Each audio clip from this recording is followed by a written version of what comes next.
Ya kan anak Batak? Ya. Iya. Terus yang saya lihat secara fenomena di sini, kenapa tidak ada orang Kristen yang memakai jilbab, padahal di dalam kitabnya ada perintah untuk memakai jilbab. Oke, baik. Nah, perintah berpakaian menyangkut tentang iman. Jadi mari kita bedakan. Terus yang bikin perintah itu sendiri siapa? Ya, para rasul. Para rasul yang menyampaikannya ilhamnya dari Roh Kudus. Ilhamnya dari Tuhan, para rasul yang menyampaikannya kepada jemaat-jemaat di Korintus. Karena kenapa? Iman kekristenan ini tidak pernah bertentangan dengan adat istiadat. Nah, pada waktu pemberitaan firman Tuhan di Korintus, maka orang-orang Korintus itu selalu mengumbar apa yang dimilikinya. Contoh, rambutnya kalau panjang ditunjukkan. Jadi tidak bagus kalau beribadah di tempat ibadah itu dengan penampilan yang seperti itu, gitu loh. Nah, jadi makanya disuruh ditudungi kepalanya katanya.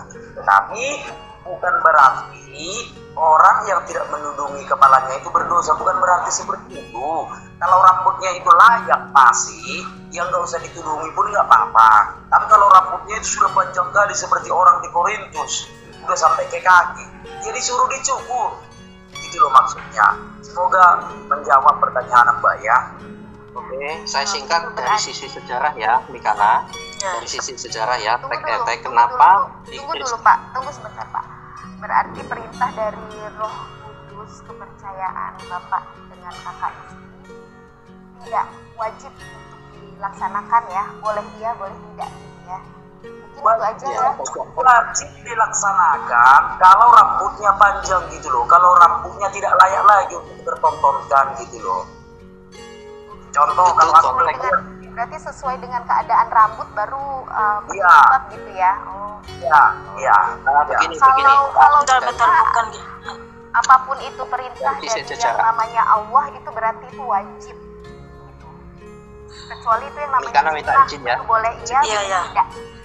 Begini, Kalau Teh, yang begini turunnya ya. datang dari Allah. PTHC ya silahkan imani apa yang Anda imani gitu. Karena di sini bertanya gitu, nggak usah pasangkan iman Anda ke sini. Silakan Ikim. Ya. Baik, dari sisi sejarah ya. Jadi kenapa kok ada di Kristen biasanya yang muslim menyasar di 1 Korintus 11 itu ya, perempuan harus berkerudung dan seterusnya. Jangan lupa, Alkitab itu teks, jadi belajarnya jangan eisegesis, jangan asal telan, itu ada teks and konteksnya. Ayat itu turun hanya untuk di Korintus karena kala itu ada banyak sekali perempuan-perempuan yang seperti yang dikatakan anak Batak, termasuk perempuan yang nakal segala macam, ada di ibadah, bikin ribut dan lain sebagainya. Lalu untuk pembedaan, Rasul Paulus menuliskan, kalau orang yang saleh maka harus pakai kerudung, yang begini-begini jangan dikepang-kepang dan lain sebagainya untuk pembedaan. Ingat, itu ayat hanya untuk Korintus saja, untuk pembedaan, karena masalah yang pelik di kekristenan kala itu, tapi bukan untuk Galatia dan lain sebagainya. Jadi sebuah kebijakan lokal kala itu. Oke. Nah, kenapa kok saat ini tetapi itu sesuatu yang fleksibel, tidak masalah. Pada akhirnya gereja ortodok Koptik dan lain sebagainya menggunakan itu. Katolik juga tetap menggunakan itu, karena itu juga ada unsur budaya Timur Tengah kuno, Arab dan lain sebagainya yang menggunakan itu. Jadi nggak masalah. Nah, ketika kekristenan berkembang kemana-mana, itu bukan sesuatu yang wajib karena sejarahnya seperti itu. Oke ya. Nah, kemudian standar kekristenan dalam hal pakaian apa? Kepantasan, pakaian yang pantas. Jadi soal berkerudung atau tidak berkerudung itu bukan sebagai jaminan iman kami, tetapi itu adalah sebuah pilihan dan termasuk gereja mana yang akan diikuti, tidak masalah, begitu ya sejarahnya. Jadi Anda jangan menyasar, kalau gitu nggak sesuai dengan perintah Tuhan. Enggak, tag and konteksnya sejarahnya beda. Jadi tidak bisa sampai almarhum itu mengatakan bahwa lihat itu di Korintus. Ingat, ada perintah lokal, ada perintah global. Paham ya? Jadi tag and konteksnya di situ. Jadi jangan Anda yang bukan Kristen jangan paksakan itu bahwa kenapa semua enggak. Itu sebuah kebijakan lokal kala itu yang bisa diterapkan sekarang atau kita menyesuaikan dengan perkembangan zaman. Demikian. Oke, Mikana dan anak Batak, terima kasih waktunya ya, luar biasa. Ya, makasih Mas Heri. Tuhan Yesus memberkati. Ya, maju terus ya. Saya minta Mas, saya udah di WA Raja Salman ini.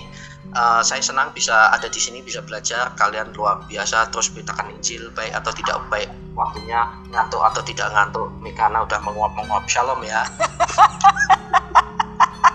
Ya, makasih Mas Heri. God bless you. Tetap semangat juga ya. Iya. Jangan lupa ya di follow ya Ikim ya, dan juga YouTube-nya sama dengan anak Bata juga. YouTube-nya jangan lupa di subscribe ya. Terima kasih Mas Heri. Oke, makasih ya Teh Ece ya. God bless you too ya. Tepuk tangan buat Satu lagi enggak? kita gantian dulu ya sama yang lain ya. Makasih ya cantik. God bless you.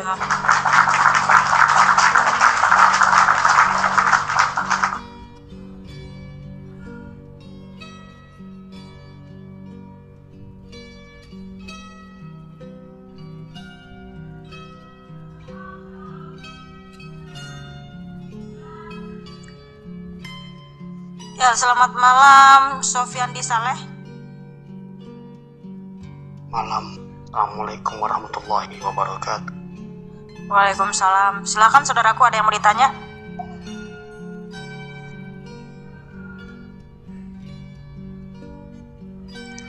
Silakan. Kenapa jadi jeda ya live-nya? Silakan saudara.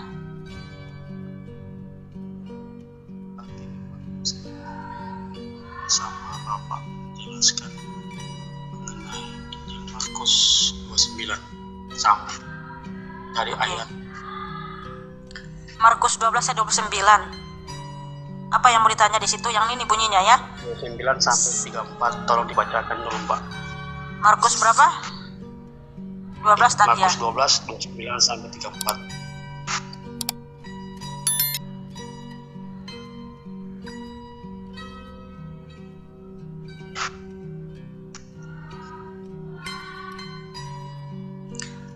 Oke, saya baca ya.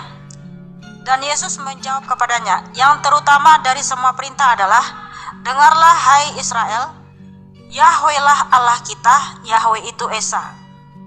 Dan kasihilah Yahweh Elohimmu dengan segenap hatimu, dan dengan segenap jiwamu, dan dengan segenap akal budimu, dan dengan segenap kekuatanmu. Inilah perintah yang terutama. Dan yang kedua, yang sama dengan itu, kasihilah sesamamu seperti dirimu sendiri. Tidak ada perintah lain yang lebih besar daripada ini. Dan seorang ahli kitab berkata kepadanya, benar guru, engkau berkata atas dasar kebenaran bahwa Elohim itu Esa dan tidak ada yang lain kecuali dia. Dan dengan mengasihi dia, dan dengan segenap hati, dan dengan segenap pengertian, dan dengan segenap jiwa, dan dengan segenap kekuatan, serta dengan mengasihi sesama seperti diri sendiri, hal itu lebih utama daripada segala kurban bakaran dan persembahan. Dan ketika melihat bahwa dia menjawab dengan bijaksana, Yesua berkata kepadanya, engkau tidak jauh dari kerajaan Elohim, dan tidak lagi seorang pun yang berani menanyai dia. Oke, pertanyaanmu apa? Pertanyaannya saya, Elohim itu siapa? Yesus Kristus. Terus Yesus berkata di situ apa? Kan orang Yahudi bertanya di ayat sebelumnya, nih ya, Markus 12 ayat 28.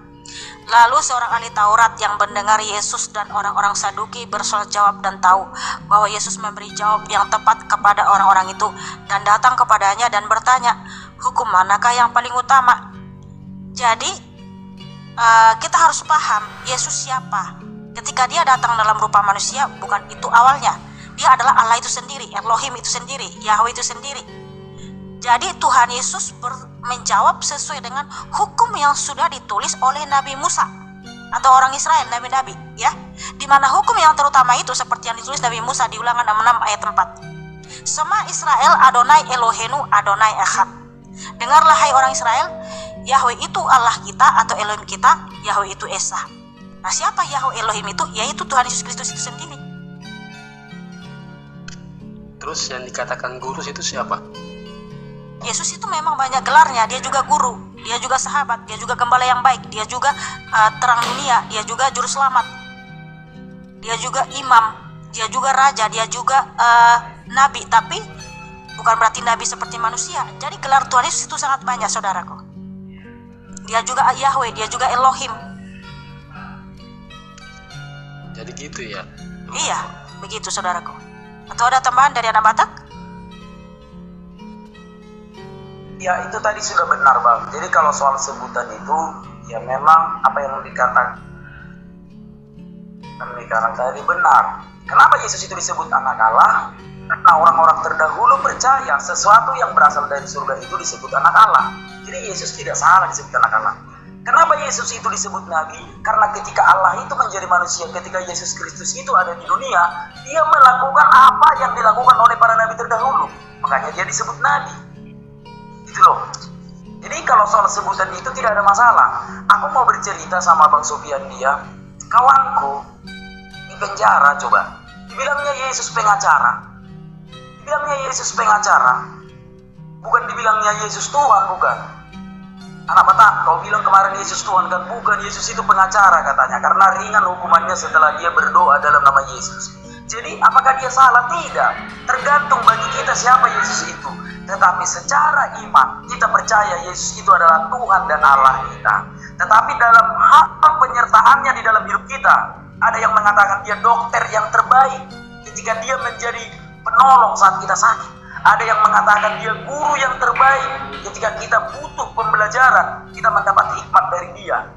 Ada yang mengatakan dia pengacara karena ketika dia sedang menerima tuntutan hukuman mati dari jaksa, diringankan hakim ketika berdoa dan dia berdoa dalam nama Yesus. Jadi tergantung kita menyebut Yesus itu sebagai apa. Yang jelas dia adalah Tuhan dan Allah kita, yang bisa jadi apa saja bagi kebaikan kita. Semoga Abang paham. Terima kasih Pak. Seperti itu saudaraku ya. Saya rasa udah cukup jelas. Makasih Sofiandi, God bless you.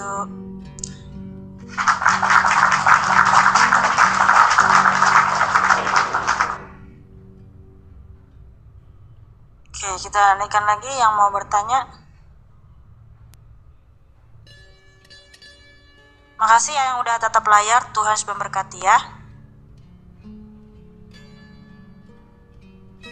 Ya, selamat malam, katamu Sulaiman. Ya, selamat malam. Silakan saudaraku, ada yang mau ditanya atau bisa buka kamera? Nggak usah lah ya. Oh ya udah nggak apa-apa. Silakan, pertanyaanmu apa saudara? Kita di sini kan saling bertanya ya kan. Betul. Jadi kita tidak perlu untuk teman dalam untuk cari kebenaran. Sudah dijelaskan ya, agamamu. Katamu Sulaiman, mohon maaf, di sini Anda bertanya, kita menjawab. Kalau nggak ada yang ditanya, kita naikin yang bertanya dulu ya. Karena di sini room tanya jawab Alkitab saudaraku. Oke, makasih ya, God bless you.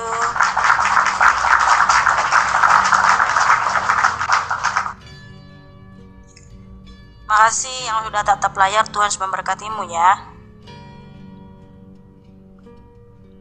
Ya, selamat malam Resti. Selamat malam. Resti bisa open cam? Nggak boleh kan? Gelap. Oh iya. Oh, oke. Silakan. Pertanyaannya apa? Sini saya nak tanya. Ini Tuhan Yesus tuh dia disalib dengan siapa? Tuhan Yesus disalib dengan siapa? Nah, disalib dengan siapa? Yang membunuh Tuhan Yesus siapa? Itu yang saya tanya. Oke, yang menyalib Tuhan Yesus ketika dia datang ke dunia, yaitu manusia, seluruh umat manusia di dunia ini. Karena umat manusia itu sudah berdosa. Jadi Yesus itu tersalib karena dosa semua umat manusia. Tetapi memang yang mengeksekusi waktu itu adalah tentara Romawi oleh karena hasutan dari orang-orang Farisi dan ahli-ahli Taurat. Nah, kenapa dia disalib? Karena dia mengaku Tuhan dan Allah. Iya. Yesus itu disalib karena dia mengaku dia adalah Tuhan itu sendiri, dia adalah Allah itu sendiri, sehingga orang Farisi dan ahli-ahli Taurat marah. Tuhan Yesus dianggap menghujat. Menghujat itu artinya dia menyamakan dirinya dengan Allah itu sendiri. Tetapi Tuhan Yesus tidak menghujat, dia tidak berdusta, dia benar bahwa dialah memang Tuhan Allah itu sendiri, gitu loh. Oke, saya tanya itu aja Kak. Thank you. Ya, makasih, God bless you. Tepuk tangan buat Resti.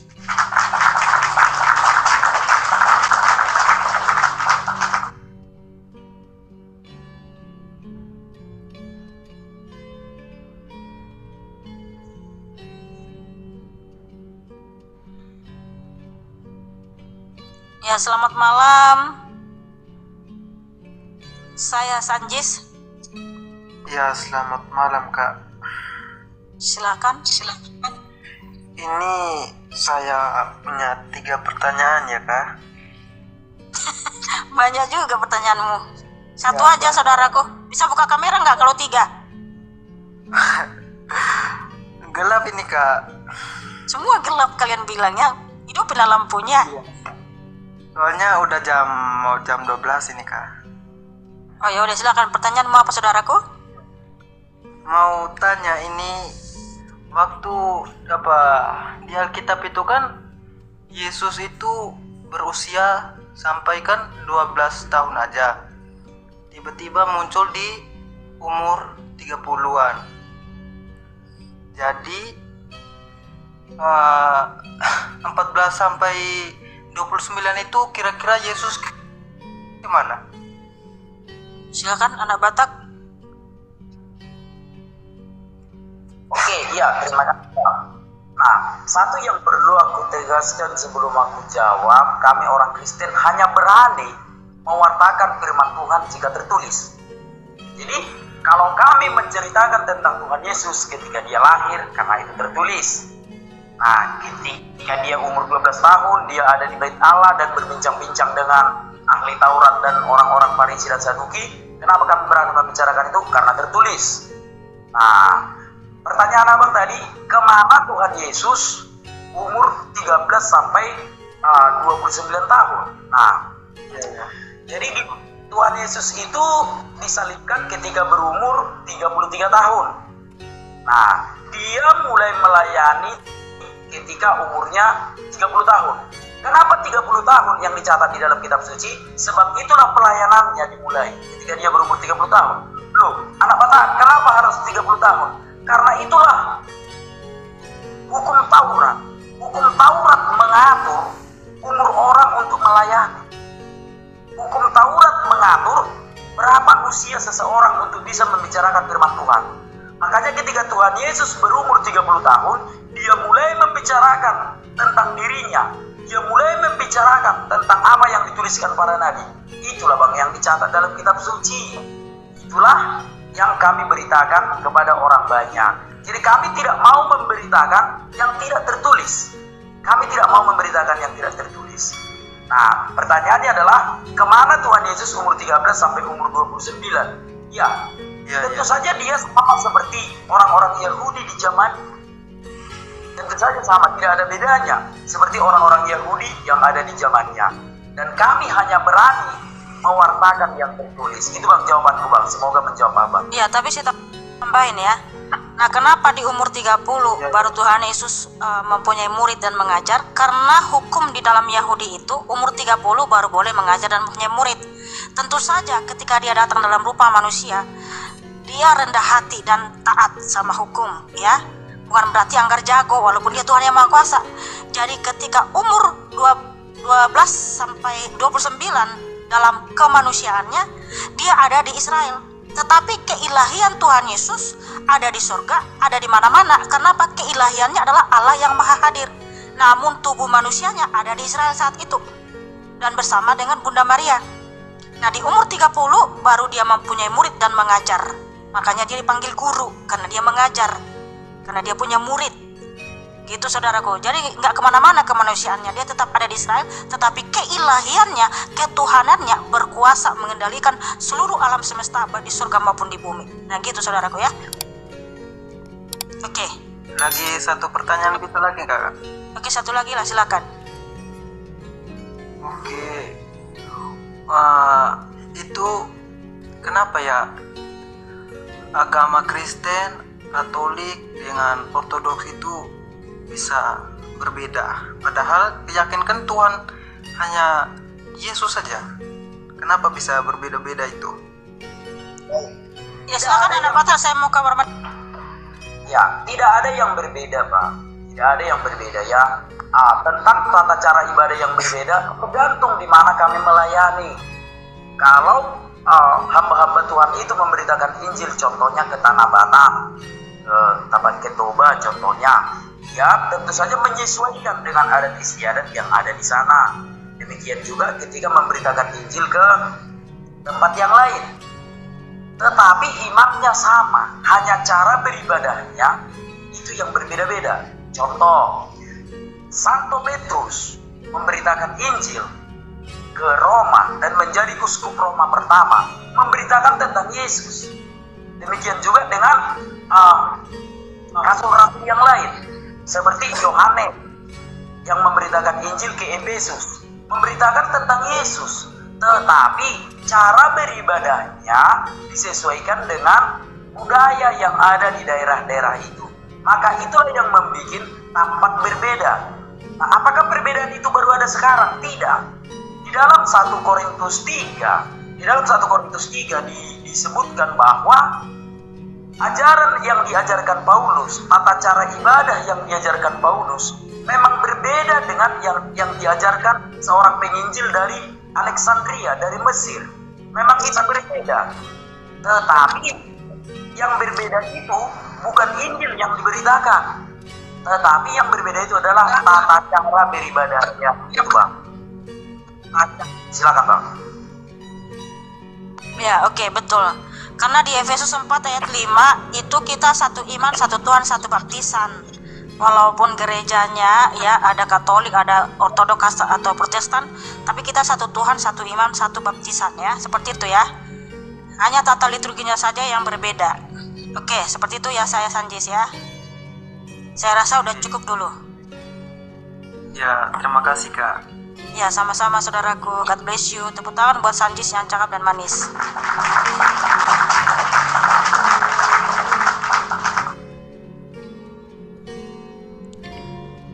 Siapa yang udah lama ya? Si Baga. Baga kayaknya kamu nggak ada deh. Kamu kirim permintaan di sini. Ada nggak ya Baga?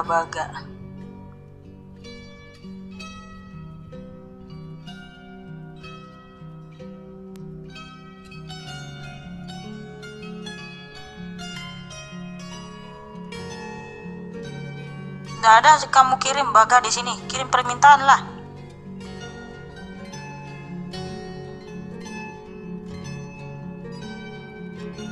Makasih Jul, makasih Mula, makasih Kreatif.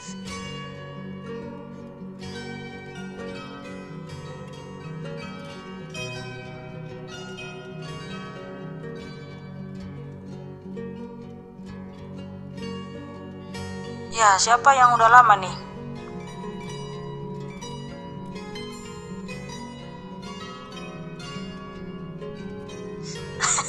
Makasih ya, saya Kak. Ya, sabar ya, kita naikin satu persatu.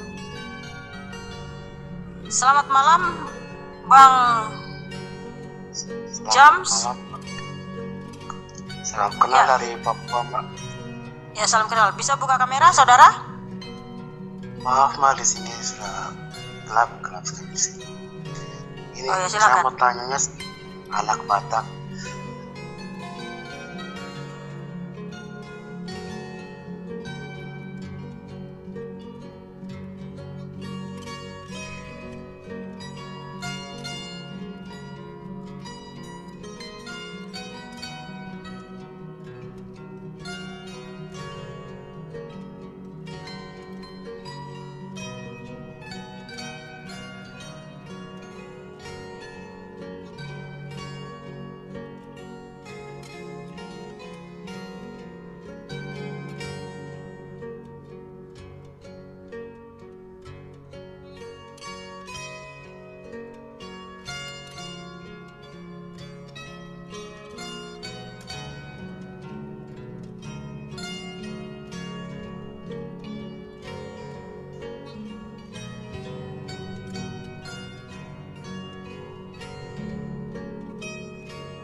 Ya, puji nama Tuhan, luar biasa kesaksian dari ibu ini yang mengambil